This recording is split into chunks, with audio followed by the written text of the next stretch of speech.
This is Nightline. Tonight, explosive moments in court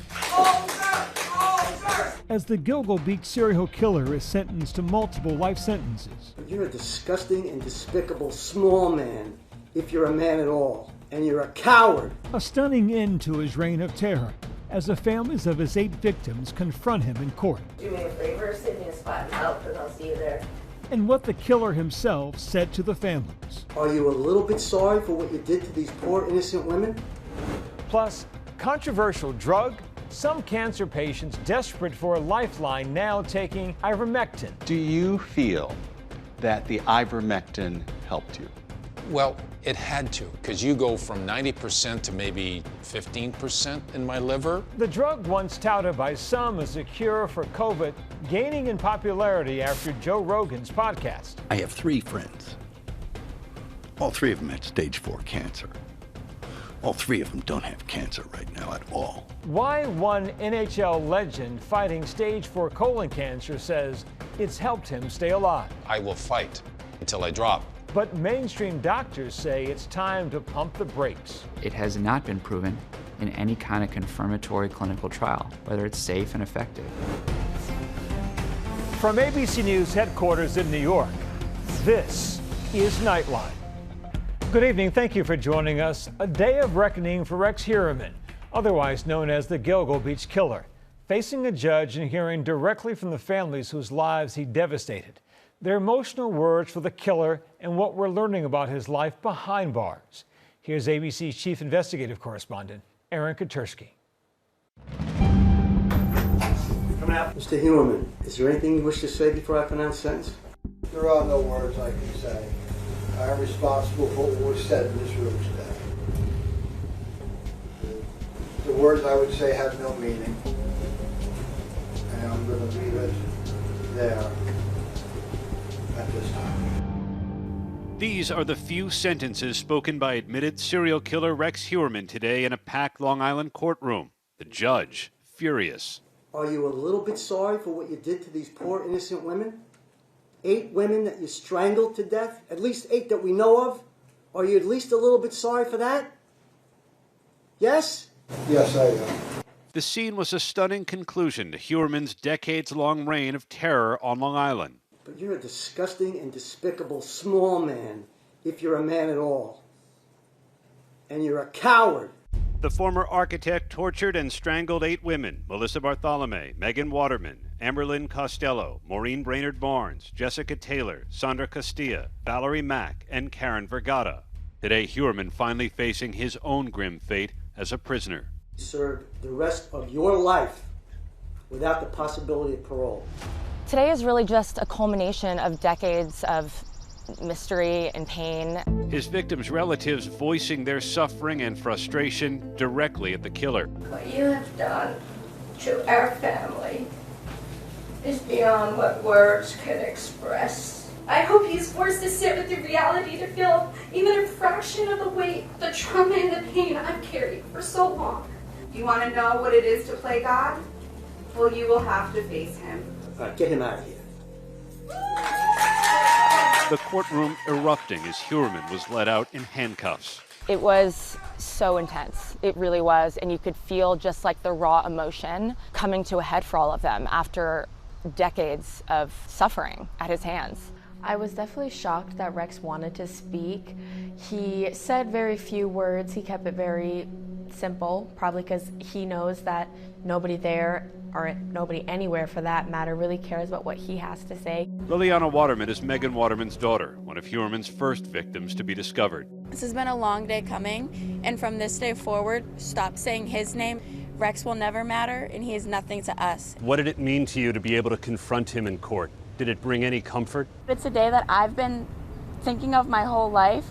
The chance to finally speak up for her. The terror of the Gilgo Beach serial killings was first revealed in December 2010 when authorities discovered the remains of Melissa Bartholomew, a sex worker on Gilgo Beach on the south shore of Long Island. They find the first victim, Melissa Bartholomew, and then the next day they find another victim, and then another victim.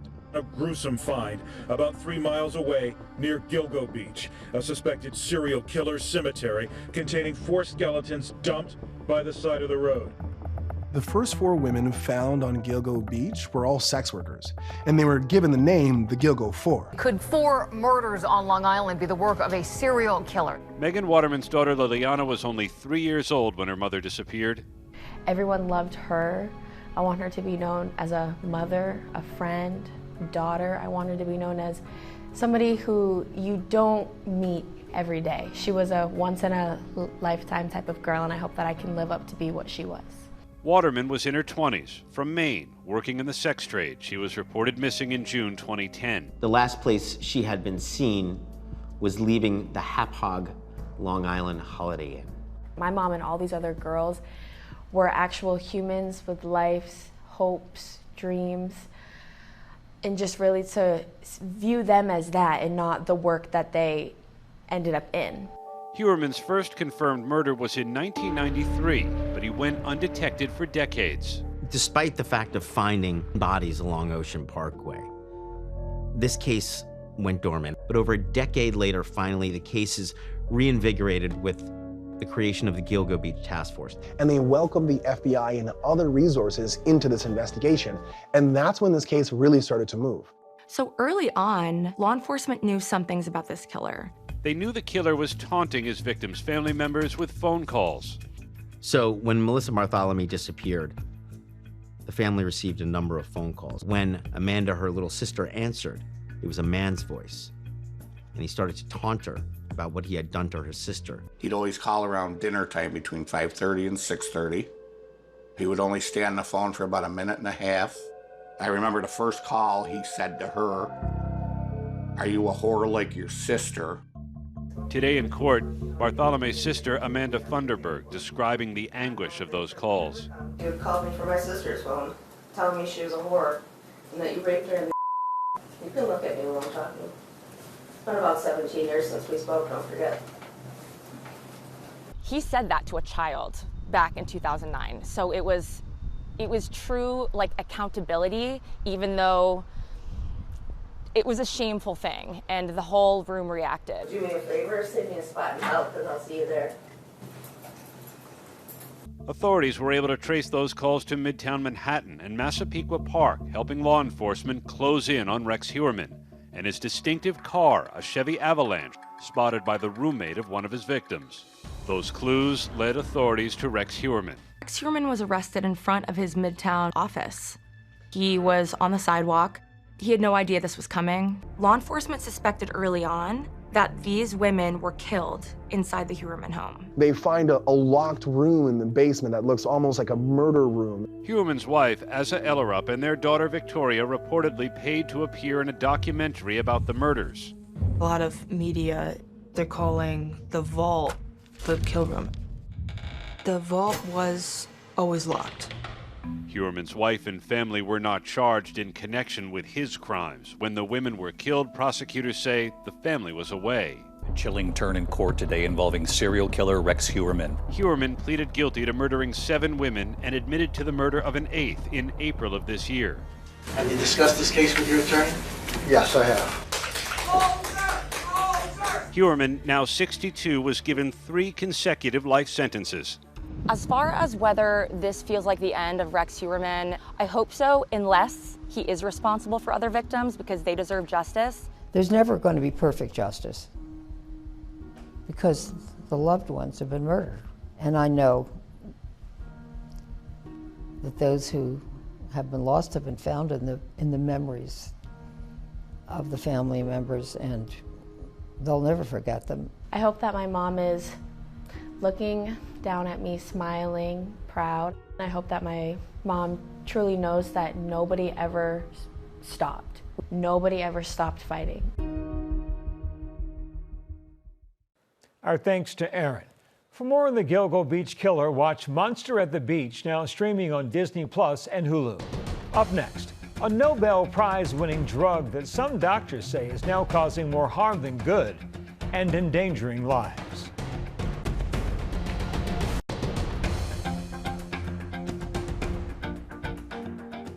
Welcome back. Ivermectin was touted as a miracle drug by some during COVID, but now some patients are using it to treat cancer, especially after a Joe Rogan podcast. Why some doctors say that's cause for alarm and there's no proof it works. Here's ABC's Steve Osunsami. Ron Duguay spent 12 glorious seasons in the NHL, Now we got a fight. where he was always a fighter. Ron Duguay got a couple of solid right hands on Dave Poland. And he will live forever in old videos like these online, seen here throwing punches on the ice. In certain circumstances, I will fight until I drop. And when I drop, I'm getting up. But today, the former professional athlete and TV analyst, with the famous hair, the busy nightlife, and his supermodel wives, is now fighting stage 4 colon cancer and believes he's beating it with the help of ivermectin. It's a drug that won the Nobel Prize for Medicine and does wonders fighting parasites, but has real risks when people try and use it to fight diseases like cancer. As an athlete, I'm going for it. I will take a chance, possibly. I will risk a little bit. The ivermectin, do you remember how much you were taking? Yeah, it's 20 milligrams twice a day. 20 milligrams of ivermectin? Yeah, that's because of the stage 4. Okay. That's high dose. He was in Alaska visiting girlfriend Sarah Palin, the former Republican vice presidential nominee, when he first felt sick in 2024. Doctors told him it was cancer that had spread to his liver, and he started chemotherapy right away. 6 hours plus. He lost his hair and could barely walk. Let's just make a stop and have a sip of water. But he says it was when his daughter introduced him to doctors in alternative medicine. All right, here we go. Here we Who go. put him on a group of drugs that include a high dose of ivermectin that he says the tumors started to quickly disappear. Do you feel that the ivermectin helped you? Well, it had to, because you go from 90% to maybe 15% in my liver. But what about the chemo? Yes, it works, but the reaction from my doctor tells me he was not expecting this at all. His trust in ivermectin and the trust many other cancer patients are now putting in the drug is worrying doctors in mainstream medicine, because there's no firm proof at this point that it can beat cancer. The concern is that patients are delaying or foregoing treatments for cancer that have proven benefit, that can prolong their lives. A new study from the University of California says it's no accident that doctors are seeing cancer patients turn to ivermectin, and their reason, as published in the Journal of the American Medical Association, is this celebrity interview Joe Rogan podcast, check it out! with podcaster Joe Rogan and director Mel Gibson from January of last year. I have 3 friends. All 3 of them had stage 4 cancer. All 3 of them don't have cancer right now at all. The scientists say that all of a sudden prescriptions for ivermectin to treat cancer began to really take off. The researchers point out that more than 60 million people watched this interview. And to be clear, the medical establishment has not found evidence today that ivermectin beats cancer. But there are small studies that show it may keep cancer cells from growing or multiplying, but only in test tubes and with mice. And for a large number of Americans with deep suspicions of big pharmaceutical companies and scientists, that little information is enough. It didn't take long before prescriptions for ivermectin went way up in just 1 year, especially with people fighting cancer. Among patients with cancer, it just about tripled. What's also up are the number of calls into the nation's poison centers from people worried that they've poisoned themselves with the drug. Again, more than double in just the last year. In very high doses, it can lead to seizure or coma. In extremely high doses, even death. The controversy around ivermectin. Should ivermectin be used to treat COVID-19? There's no evidence whatsoever that that works. As we reported during the pandemic, the faith in ivermectin's ability to fight disease began mostly with Americans whose politics leaned to the right, who were choosing ivermectin over the COVID vaccine. It basically obliterates transmission of this virus. If you take it, you will not get sick. To this day, on certain podcasts and social media, the wonders of the drug never end, even though the science hasn't matched these stories.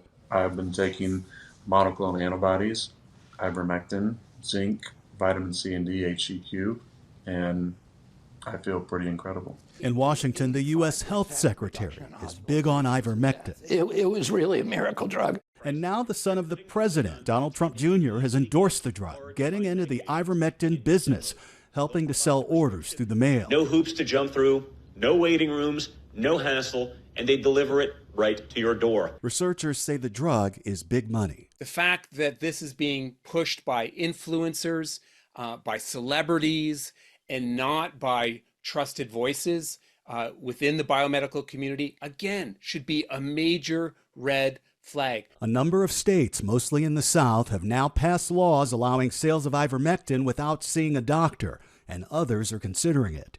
ABC News has partnered with reporters at KFF Health News who traveled through Tennessee. They passed by roadside billboards selling the drug and saw pills for sale at compounding pharmacies that were 10 and even 20 times the strength of a standard tablet. It has not been proven in any kind of confirmatory clinical trial, which is the gold standard of evidence we need to know whether treatment works, whether it's safe and effective.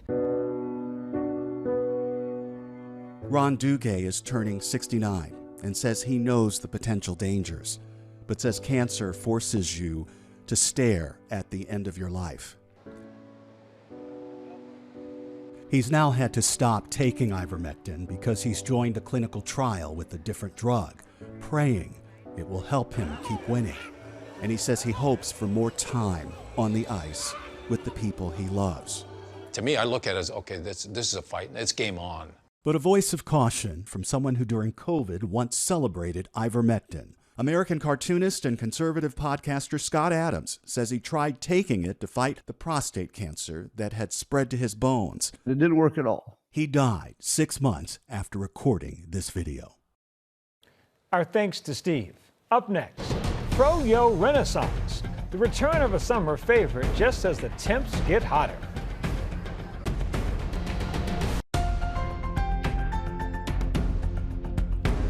And finally, you can call this a comeback just in time for summer. It's tonight's Nightline. Frozen yogurt has come a long way since the Lost Boys in the 1980s. Listen, buddy, if you're looking for the diet frozen yogurt bar, it went out of business last summer. Finding fans on Seinfeld in the 90s. And it's non-fat. How could this not have any fat? It's too good. And then it swirled right out of our lives. But it's back. In just the last year, an estimated 129 shops have opened up in the U.S., and frozen yogurt-related searches are up over 1,000% on TikTok this week over the previous week. Well, Fro-Yo may seem healthier. It's still a dessert, so remember it's an indulgence. Everybody loves a summer treat. That's Nightline for this evening. Thanks for the company, America. Good night.